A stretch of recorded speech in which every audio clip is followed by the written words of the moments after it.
pụtara chukwu n'ụzọ ka ọ gafee. Hey, nke a bụ my favorite. I like ka ụmụ nke ọfụma. Nke Igbo a zọgbu ekwensu n'ụkwụ. Nke ịtọ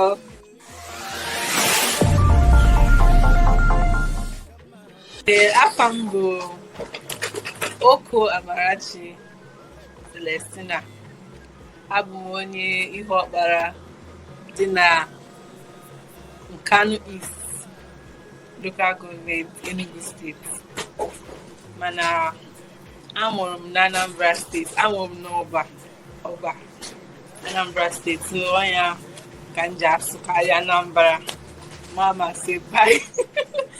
Mana ọ chajakwa mma sụta nwa aka m mara asụ Anambra karịa. So I just graduated last year. Nka na-efe ala nna m. Yeah, this period me mago. Kama mmadụ anọ nkịtị. Bịa biko echiche ya bịa na-abata m n'isi obere. So ọ bata m bịa mee ya. Ọ bụ na ndị mbịa eme post ndị mmadụ like ya. So ụfọdụ ndị mmadụ na-asị na njisi ike. Say, hey, okay, ebe ọ bụ na ha like ya ka m gaa n'iru na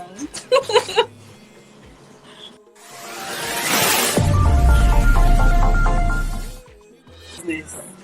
I like ime ihe ejije dịka my content creating, mee ihe ejije dị iche iche na-akpa ndị mmadụ amụ mago mgbe ọbụla na-enweghị ihe na-eme mechaa ya debe eme ya bụ eme na-ewepụtara onye ya ka obi na-adị n'ụmụ. Alaikicha m ha ncha ihe ha ncha niile na-eme dị mma, ha na-eme ọfụma, ha ncha na-agba anyị nke ukwuu. Mana nwa amadi a na-akpọ Sabinus ee achọrọ m ka ndị ka ya ọ karịa ya sef ọ na-try over try eziokwu. Alaikwa m ndị ọzọ but achọrọ m ka m karịa Sabinus. Mgbe aka m nọ n'ahịa n'ebe m dị chacha nwebe onye bịara be nna m, onye ọbụla ka na-ekwu akwụkwọ m nwebe onye so onye buru ụzọ ruo onye aka ịma.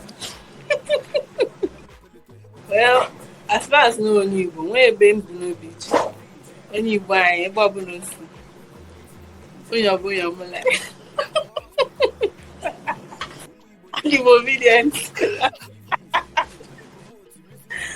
Adị m obedient biko nu. Nke mbụ pụtara chukwu n'ụzọ ka ọ gafee. Hey, nke a bụ my favorite. I like ka ụmụ nke ọfụma. Nke Igbo a zọgbu ekwensu n'ụkwụ. Nke ịtọ ọnụma dị nsọ.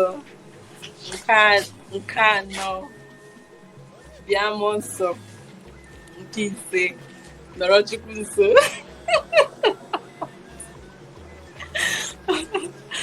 Hey, good. Amakwa unu abịakwa imebe onye nkụzi. Hey, ọkansije. Okay, m ga-agbalị. A, B, C, D, E, F, G, W, H, G, I, J, K, Ekwere, Mene.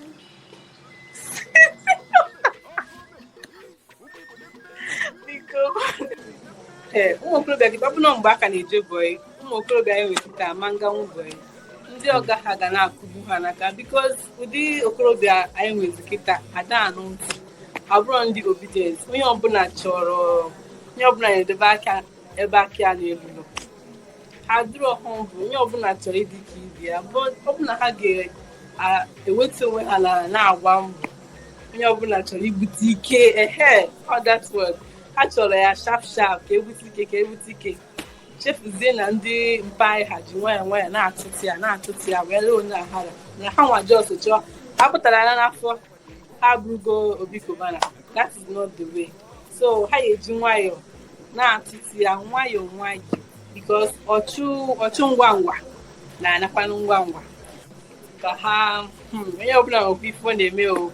A sịkwara na nnụnụ di m emepere m shop or mee nke a ngodi fi na-eme first have your own here di gị pụtazi o support gị unu ewe aka nnikwa aka ekpe wekwa aka nni ọnụlube nwanne agba n'ọsọ ọkwefu that yeah ọ mgbe gboo masị na mgbe gboo mana ama m na ọ dịzi kịta nwanne mmadụ na-afụ nwanne ebe ọ nọ n'ụzọ n'ebe akwa ọ na-efele anya ka ọ mara onye ọgwụ nwanne gị ga-anọ na mba ịmago ịgba ya nkịtị all strangers sef na-enyelu nwanne gị na-enyelu mmadụ aka instead of nwanne inyelu nwanne ya aka so ọ bụ na ndị Igbo ga-akaba alụ mechiata that tradition ka mma wee aka ọdịnihu onye lụrụ be nwanne ya gba n'ụsọ ya gbata n'ọfanụ bususu nọ mmekọrịta alụ bụ ụtọ nwanne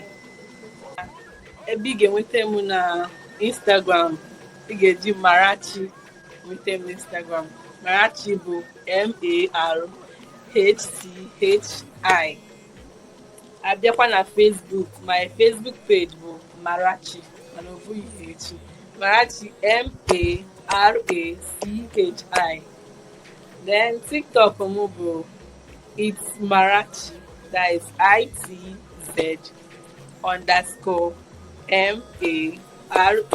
ITZ_MARAHCHI YouTube Marachi MARAHCHI ana m agwa ndị Igbo ibe m na ndị ihe Igbo na-amasị ka ha jisi ike na-esonyere Igbo TV ma na-akwado ya maka na nke ahụ nke anyị so ọ bụrụ na ihe gbasara Igbo na-adị gị mma ị na-esonyere anyị n'ebe ọ bụla esi eso anyị ike anyị na-ewetara gị ihe ndị ga na-alaiki ihe ejije news ihe gbasara ihe ọbụla dị iche iche ịbịa na Igbo TV